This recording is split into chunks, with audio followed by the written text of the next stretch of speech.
Hello everyone, कैसे हो आप सब। नॉलेज हब में आप सभी का एक बार फिर से स्वागत है। आज की जो वीडियो है इसके अंदर हम आपके लिए लेके आए हैं अकाउंटेंसी। ठीक है, इस वीडियो में हम अकाउंट्स के बारे में डिस्कस करेंगे। लास्ट जो वीडियो थी उसके अंदर हमने अकाउंटिंग का मीनिंग लगभग सारा टॉपिक जो अकाउंटिंग का था उसका मीनिंग, एडवांटेज, डिसएडवांटेज, उसके क्या क्या ऑब्जेक्टिव्स होते हैं, फंक्शंस होते हैं, फीचर्स होते हैं, वो हमने लास्ट वीडियो के अंदर क्लियर कर लिए थे। आज की जो वीडियो है इसके अंदर हम आपके लिए लेके आए हैं टाइप्स ऑफ अकाउंटिंग प्रिंसिपल्स, कि जो आपका अकाउंटिंग होता है वो कौन कौन से प्रिंसिपल पर बेस्ड होता है, किस किस प्रिंसिपल के अकॉर्डिंग जो अकाउंटिंग है वो काम करता है।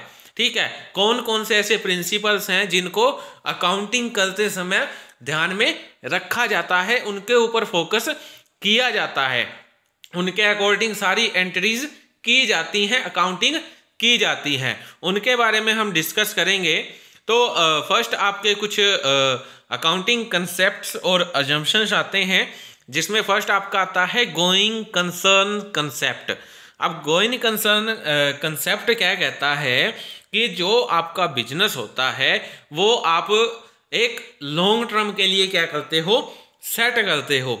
ठीक है, और इससे ये भी कहा जाता है कि जो आपका बिजनेस है वो कंटिन्यूस क्या करता रहेगा, रन करता रहेगा, और जो फ्यूचर है वो फ्यूचर में कभी उसका डिसोल्यूशन नहीं किया जाएगा। मीन्स शॉर्ट टर्म में उसका डिसोल्यूशन नहीं किया जाएगा, शॉर्ट टर्म में उसे बंद नहीं किया जाएगा, उसको वाइंड अप नहीं किया जाएगा।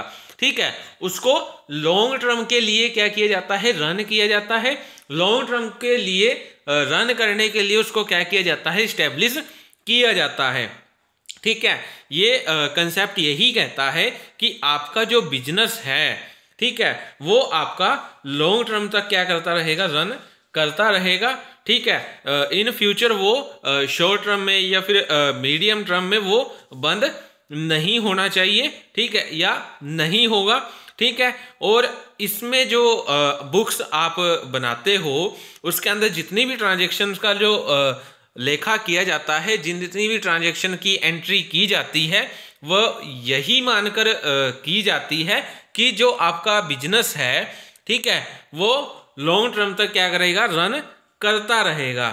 ठीक है, और ये जो आपका कंसेप्ट है इसके अकॉर्डिंग जो फिक्स एसेट्स होती हैं उनका जो लेखा किया जाता है, उनकी जो एंट्री की जाती है वो आपकी बाजार मूल्य यानी कि जो मार्केट वैल्यू होती है उसके ऊपर उनकी एंट्री नहीं की जाती है। उनका जो ओरिजिनल कॉस्ट जो होती है उन पर उनकी क्या की जाती है, एंट्री की जाती है। इसमें मार्केट जो वैल्यू होती है उसको ध्यान में नहीं रखा जाता है।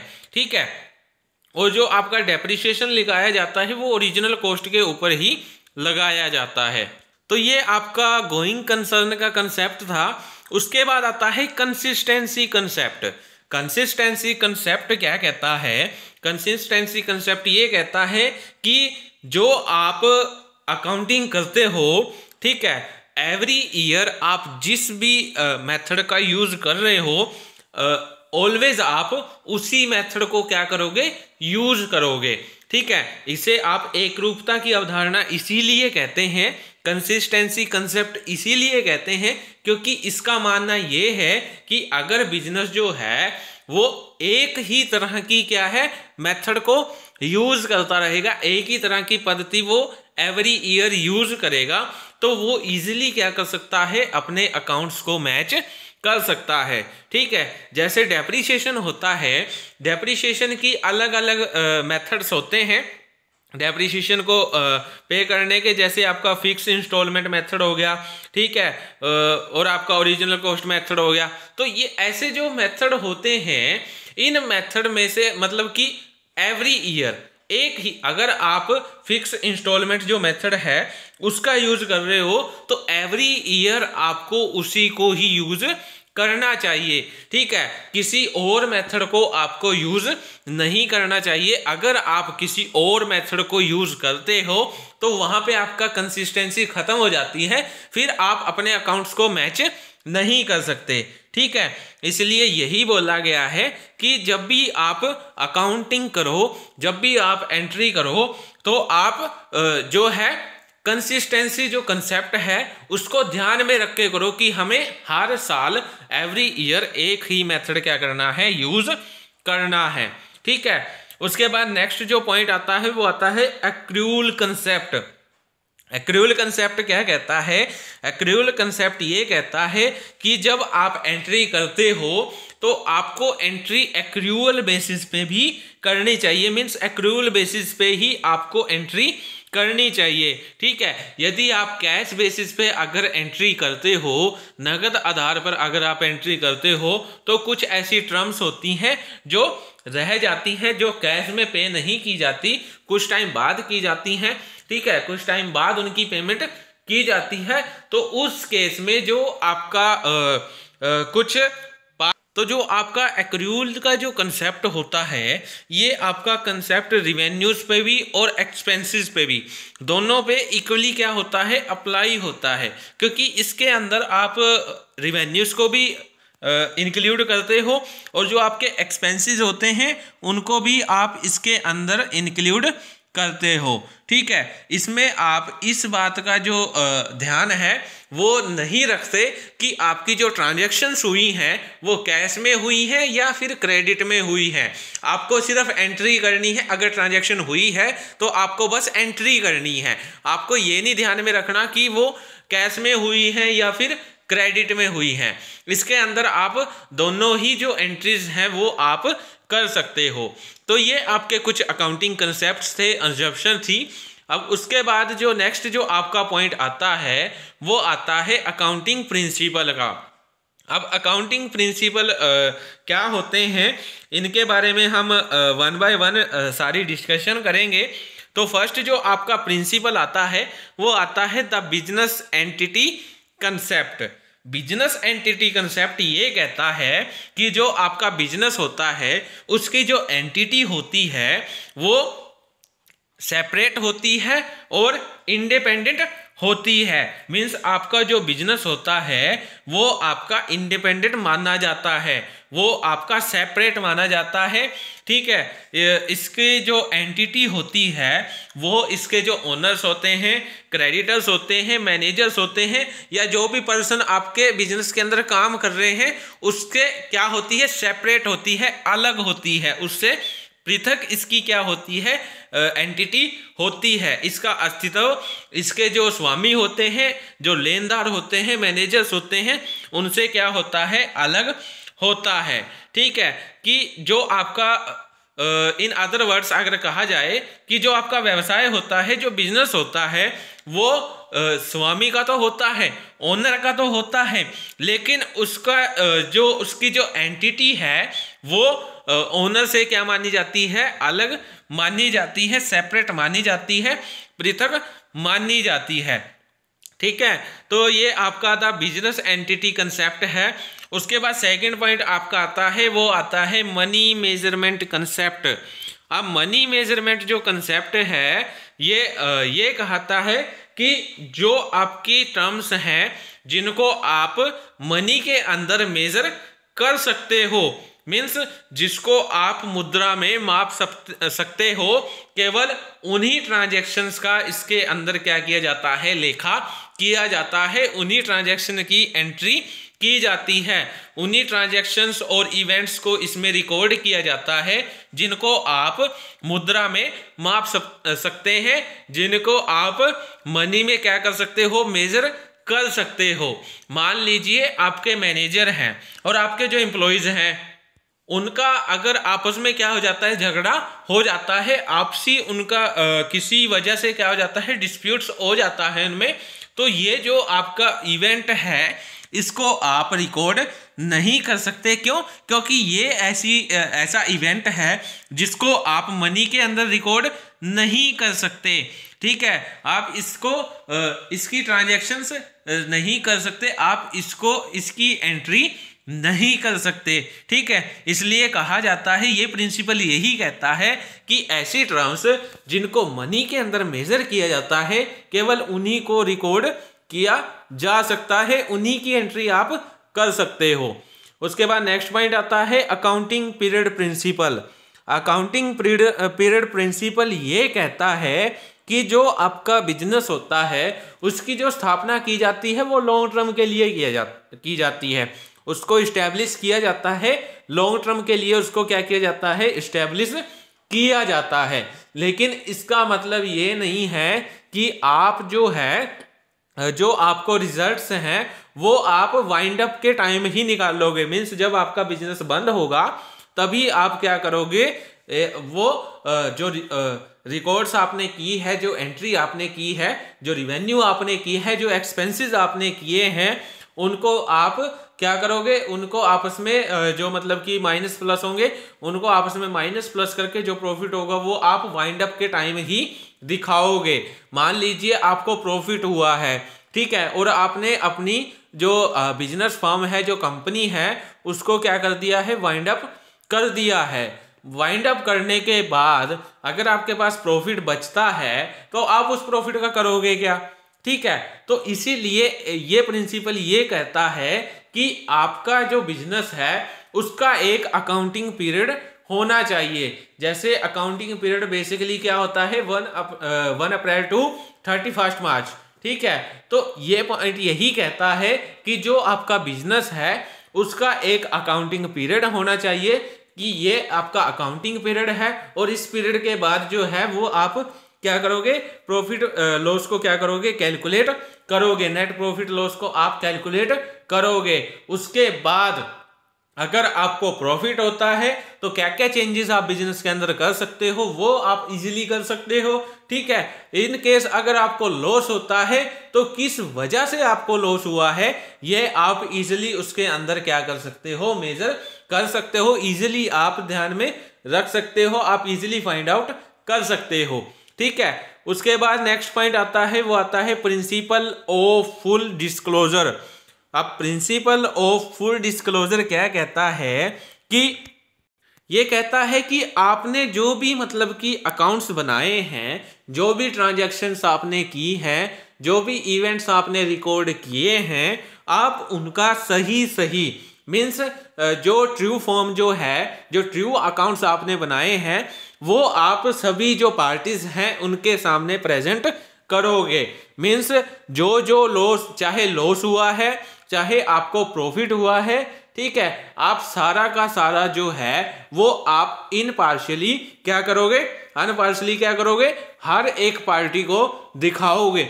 मीन्स जो भी पार्टी आपके बिजनेस से रिलेटेड है, चाहे वो क्रेडिटर्स हैं, चाहे वो बैंक्स हैं, ठीक है, चाहे वो शेयर होल्डर्स हैं, एम्प्लॉयज हैं, ओनर्स हैं, जो भी हैं, ठीक है, आप उनको सारा का सारा जो है, जो आपने अकाउंट्स क्रिएट किए हैं, ठीक है, जो भी इवेंट्स हुए हैं उनकी सही इंफॉर्मेशन आप उनको प्रोवाइड करवाओगे, ठीक है। उसमें आप किसी भी प्रकार का मिस रिप्रेजेंटेशन नहीं करोगे, ठीक है, किसी भी प्रकार की विंडो ड्रेसिंग नहीं करोगे, उनके सामने जो भी है आप सही क्या करोगे, प्रेजेंट करोगे। ये प्रिंसिपल यही कहता है कि आप एक जो बिजनेस है उसको अपना जो मतलब कि चित्र है वो उसको सही प्रेजेंट करना चाहिए, सही सारे अकाउंट्स उसको प्रेजेंट करने चाहिए।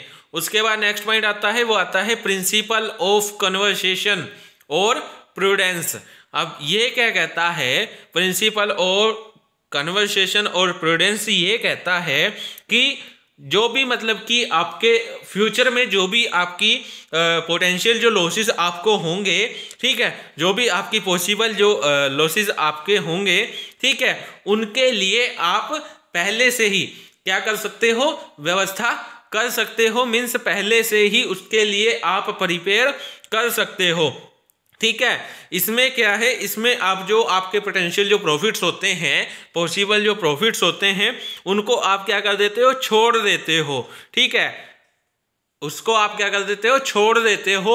और आप क्या करते हो, जो भी आपकी नीति जो आपने तैयार की है, जो भी पॉलिसीज आपने तैयार की हैं, ठीक है, उन पॉलिसीज में से जो आपको सेफ्टी देती है, जो भी आपको सेफ पॉलिसीज लगती हैं, उसको आप क्या करते हो, अपनाते हो, ठीक है।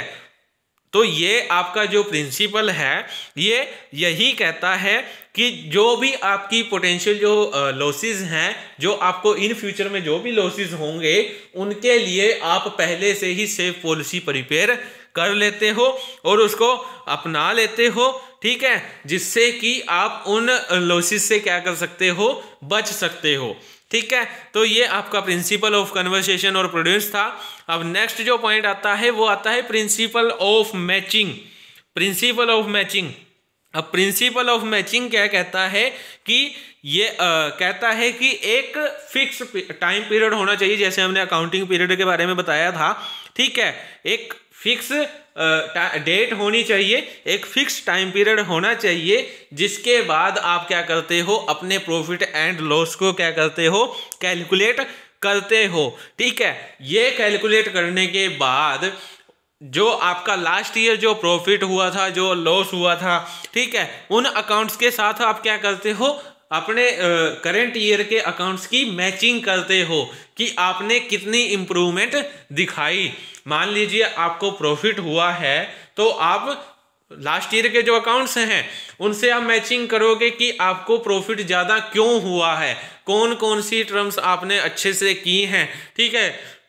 अगर आपको लॉस हुआ है, लास्ट ईयर आपको प्रॉफिट हुआ था, इस ईयर आपको लॉस हुआ है, तो आप ये मैच करके देखोगे कि आपको कहाँ पे आपकी कमी रही, ठीक है, कौन कौन से आपके वीक पॉइंट आए हैं, ठीक है। और जो ये लॉस जो आप कैलकुलेट करते हो, ये प्रॉफिट जो आप कैलकुलेट करते हो, अगर मान लीजिए आपके रिवेन्यू ज़्यादा है, एक्सपेंसेस कम है, तो इन केस आपको प्रॉफिट होता है, मीन्स आपकी इनकम ज़्यादा है, एक्सपेंसेस कम है, तो आपको प्रॉफिट होता है। अगर आपके एक्सपेंसेस ज़्यादा हैं और इनकम आपकी कम है, तो उस केस में आपको लॉस होता है, ठीक है।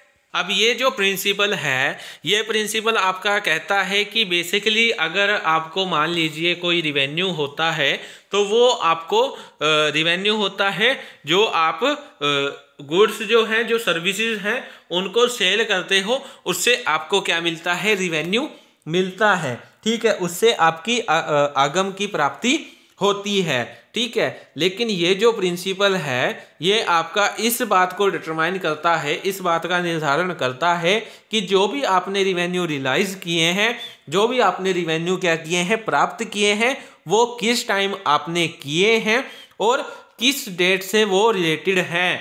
ये प्रिंसिपल इस बात की क्या करता है, निर्धारण करता है, इस बात को निर्धारित करता है कि आपके जो प्रिंसिपल हैं वो किस समय हुए थे, ठीक है, सॉरी, जो आपके रिवेन्यूज हैं वो किस समय हुए थे और जो आपके रिवेन्यूज हैं वो किस डेट से, यानी कि किस अवधि से रिलेटेड हैं।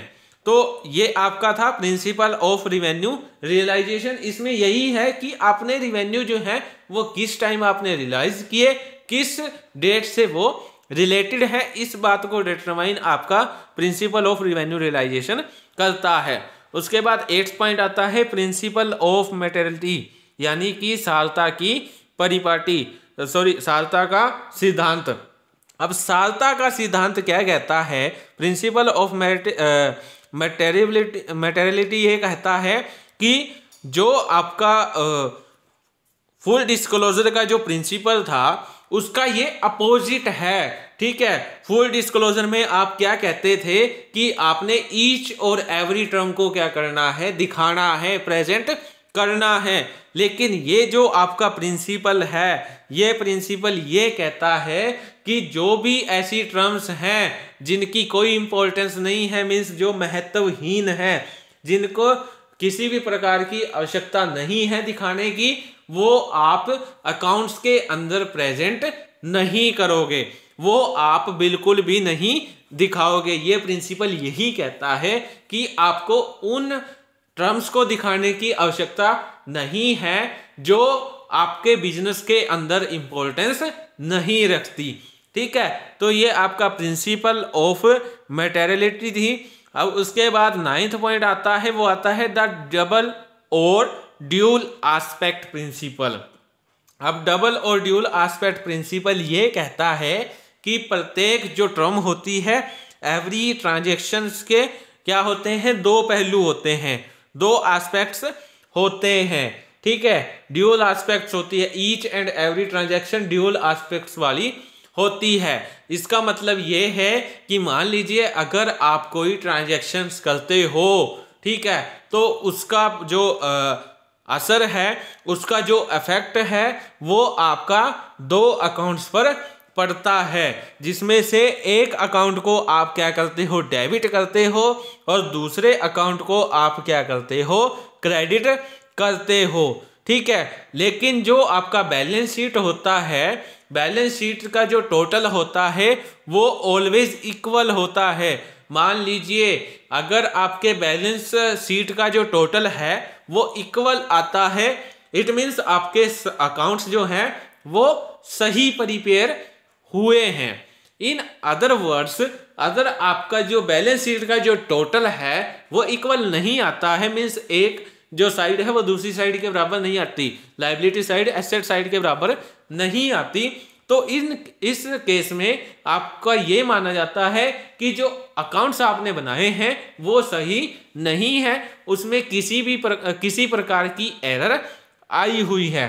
ठीक है, आप उस एरर को ढूंढते हो, उसके बाद आपका लायबिलिटी और एसेट्स का जो बैलेंस है वो इक्वल हो जाता है, और ये मान लिया जाता है कि जो आपके अकाउंट्स हैं वो सही प्रिपेयर हुए हैं, जिसकी वजह से आपके बैलेंस शीट का टोटल इक्वल आ चुका है। ठीक है, जो एसेट्स होता है, assets is equal to liability plus capital. ठीक है, और दूसरी साइड कैपिटल क्या है, capital is equal to assets minus liability. Same liability का होता है, liability is equal to assets minus capital. ठीक है, तो ये आपका ड्यूअल एस्पेक्ट्स प्रिंसिपल था। उसके बाद आता है हिस्टोरिकल कॉस्ट प्रिंसिपल और कॉस्ट प्रिंसिपल।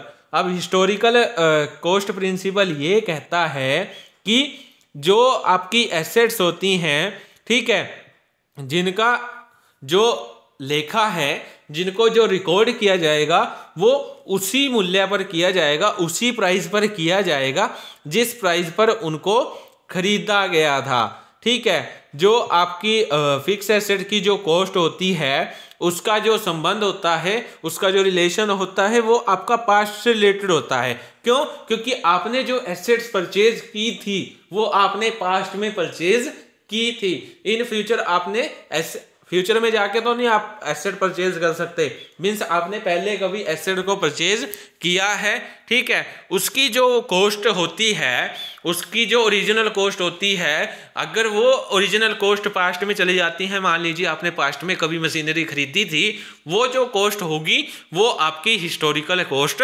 मानी जाएगी। ठीक है, उसके बाद नेक्स्ट पॉइंट आपका आता है, वो आता है principle of expenses. Principle of expenses क्या कहता है कि जो आप आय यानी कि इनकम को जो अर्न करने के लिए जो भी आपने एक्सपेंसेस किए हैं, ठीक है, उनको आप क्या कहते हो, जो भी मतलब कि आपने कॉस्ट लगाई है उनको आप एक्सपेंसेस कहते हो। ठीक है, जैसे आपके एक्सपेंसेस हो सकते हैं, जैसे आपने गुड्स को सेल किया है, ठीक है, उस गुड्स को ओनर तक पहुंचाने के लिए डिलीवरी जो आपने कॉस्ट की है, ठीक है, डिलीवरी कॉस्ट जो भी है और पैकिंग के ऊपर जो कॉस्ट आई है, वो सारी कॉस्ट आपके एक्सपेंसेस होते हैं। वो एक्सपेंसेस आप इनकम को अर्न करने के लिए करते हो।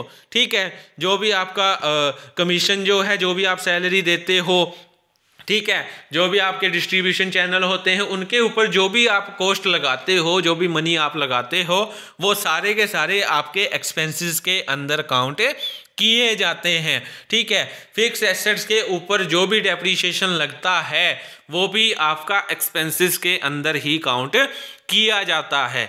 तो ये कुछ आपके अकाउंटिंग प्रिंसिपल्स थे, ठीक है, जो आपके इम्पोर्टेंट भी माने जाते हैं, और इनसे रिलेटेड आपको एक क्वेश्चन पेपर के अंदर भी मिलेगा। ठीक है, तो ये आपके बेसिकली अकाउंटिंग प्रिंसिपल्स थे। तो आज की जो वीडियो थी इसके अंदर हम इतना ही करेंगे। Thanks for watching my video. ठीक है, for more knowledge, for more videos, इस पे आप बेसिकली कॉमर्शियल वीडियो जो है अभी डाल रहे हैं। ठीक है, फर्स्ट हम अकाउंट्स और बिजनेस स्टडी को कंप्लीट करवाएंगे। अभी क्लास 11th का बिजनेस और अकाउंट चल रहा है, इसको हम धीरे धीरे कंप्लीट करवाएंगे। देन उसके बाद +2 का हम शुरू करवाएंगे। देन उसके बाद हम ग्रेजुएशन तक जाएंगे, फिर पोस्ट ग्रेजुएशन धीरे धीरे हम सारे सब्जेक्ट्स कवर कर लेंगे। तो for more knowledge, for more commercial videos, please like, share and subscribe my YouTube channel. Thank you, take care.